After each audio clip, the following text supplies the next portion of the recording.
ನನಗೆ ಮಾನ್ಯ ಮುಖ್ಯಮಂತ್ರಿಗಳಿಗೆ ಅಪಾರ ಗೌರವ ಇದೆ ಮಾನ್ಯ ಸಭಾಧ್ಯಕ್ಷರೇ. ಯಾವತ್ತೂ ಅವರು ರೈತರನ್ನ ಕೈ ಬಿಡೋದಿಲ್ಲ. ಅದರಲ್ಲೂ ಸಹ ನನಗೆ ವಿಶೇಷವಾಗಿ ನನ್ನ ತಾಲೂಕಿಗೆ ಅವರು 1,000 ಕೋಟಿ ರೂಪಾಯಿ ಅನುದಾನವನ್ನು ಬಿಡುಗಡೆ ಮಾಡಿಸ್ಕೊಟ್ಟಿದ್ದಾರೆ ಉಪಮುಖ್ಯಮಂತ್ರಿಗಳ ಒಂದು ಸಂಘಟನೆಯಲ್ಲಿ. ಇವತ್ತು ವಿಶೇಷವಾಗಿ ನನಗೆ ಮುಖ್ಯಮಂತ್ರಿಗಳು ಸಹಕಾರಕ್ಕೆ ಬರಬೇಕು. ಮೊದಲನೇ ಹೆಜ್ಜೆಯಲ್ಲಿ ಏನು ಇವತ್ತು ನಮ್ಮ ಸಹಕಾರ ಸಂಘದಲ್ಲಿ ನಾನೇನಾದ್ರು ಧ್ವನಿ ಎತ್ತಿದ್ರೆ 19 ಪ್ಯಾಕ್ಸ್ ಇದೆ ಸಭಾಧ್ಯಕ್ಷರೇ.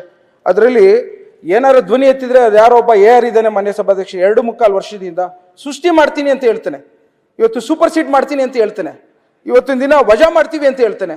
ನಾನು ಮಾನ್ಯ ಸಭಾಧ್ಯಕ್ಷರ ಮುಂದೆ ನಾನು ಕೇಳ್ಕೊಳ್ಳೋಂಥದ್ದು, ಫಸ್ಟ್ನೇದಾಗಿ ಏನು AR ಇದ್ದಾರೆ ಆ ಭಾಗದಲ್ಲಿ ನನ್ನ ತಾಲೂಕಿಗೆ ಸಂಬಂಧಪಟ್ಟದನ್ನ ಒಂದು ಅವ್ರು ಬದಲಾವಣೆ ಮಾಡಲಿಕ್ಕೆ ನಾನು ಅವ್ರನ್ನ ಸಬ್ಮಿಷನ್ ಮಾಡ್ಕೋತೀನಿ. ನಾನು ಆಕ್ರೋಶ ಏನಿಲ್ಲ ಮಾನ್ಯ ಸಭಾಧ್ಯಕ್ಷರೇ, ಮಾತಾಡೋದೇ ಈಗ ಮುಖ್ಯಮಂತ್ರಿಗಳ ಮುಂದೆ ಅಪಾರವಾದ ಗೌರವದಲ್ಲಿ ಕೇಳ್ಕೊತಾ ಇದ್ದೀನಿ. ನನ್ನ ತಾಲೂಕಿಗೆ ರಕ್ಷಣೆಗೆ ಯಾವ ರೀತಿ ಇಲ್ಲಿವರೆಗೂ ಬಂದಿದ್ದಾರೆ ಇದನ್ನು ಒಂದು ಹೆಜ್ಜೆ ಬರಬೇಕು ಅಂತ ಹೇಳಿ ತಮ್ಮ ಮೂಲಕ ಕೇಳ್ಕೊತೀನಿ ಮಾನ್ಯ ಸಭಾಧ್ಯಕ್ಷರು.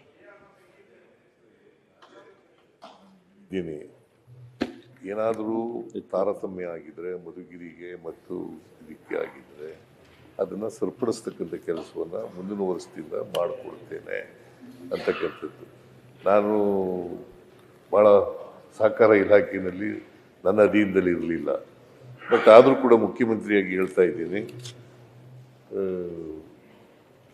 ತಾರತಮ್ಯ ಸರಿಪಡಿಸುವಂತ ರಂಗನಾಥ್ ಸರ್, ರಂಗನಾಥ್ ನನ್ನ ಮೇಲೆ ವಿಶ್ವಾಸ ಇದೆ ಸರ್. ಎಲ್ಲ ತಾರತಮ್ಯ ಏನಾಗಿದೆ ಅದನ್ನೆಲ್ಲ ಸರ್ ಮೊದಲಿನ ಹೆಜ್ಜೆಲ್ಲ ಏರ್ ಚೇಂಜ್ ಮಾಡಿಸಿ ಸರ್, 2.25 ವರ್ಷದಿಂದ ಇದ್ದಾನೆ, ಅವನೇ ತೊಂದರೆ ಕೊಡ್ತಾ ಇರೋದು ಸರ್. ಆಯ್ತು, ಮತ್ತೆ ಹೇಳಿ ರಂಗನಾಥ್ ಮಾಡ್ಕೊಡ್ತೀನಿ. ನನಗೆ ಮಾನ್ಯ ಮುಖ್ಯಮಂತ್ರಿಗಳಿಗೆ ಅಪಾರ ಗೌರವ ಇದೆ ಮಾನ್ಯ ಸಭಾಧ್ಯಕ್ಷರೇ. ಯಾವತ್ತೂ ಅವರು ರೈತರನ್ನ ಕೈ ಬಿಡೋದಿಲ್ಲ. ಅದರಲ್ಲೂ ಸಹ ನನಗೆ ವಿಶೇಷವಾಗಿ ನನ್ನ ತಾಲೂಕಿಗೆ ಅವರು 1,000 ಕೋಟಿ ರೂಪಾಯಿ ಅನುದಾನವನ್ನು ಬಿಡುಗಡೆ ಮಾಡಿಸ್ಕೊಟ್ಟಿದ್ದಾರೆ ಉಪಮುಖ್ಯಮಂತ್ರಿಗಳ ಒಂದು ಸಂಘಟನೆಯಲ್ಲಿ.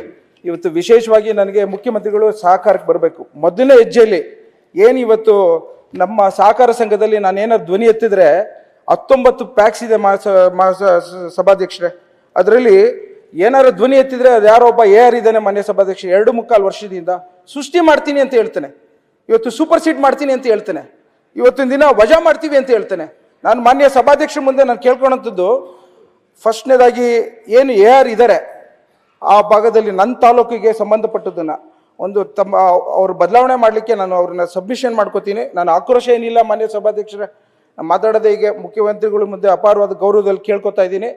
ನನ್ನ ತಾಲೂಕಿಗೆ ರಕ್ಷಣೆಗೆ ಯಾವ ರೀತಿ ಇಲ್ಲಿವರೆಗೂ ಬಂದಿದ್ದಾರೆ ಇದನ್ನು ಒಂದು ಹೆಜ್ಜೆ ಬರಬೇಕು ಅಂತ ಹೇಳಿ ತಮ್ಮ ಮೂಲಕ ಕೇಳ್ಕೊತೀನಿ ಮಾನ್ಯ ಸಭಾಧ್ಯಕ್ಷರು.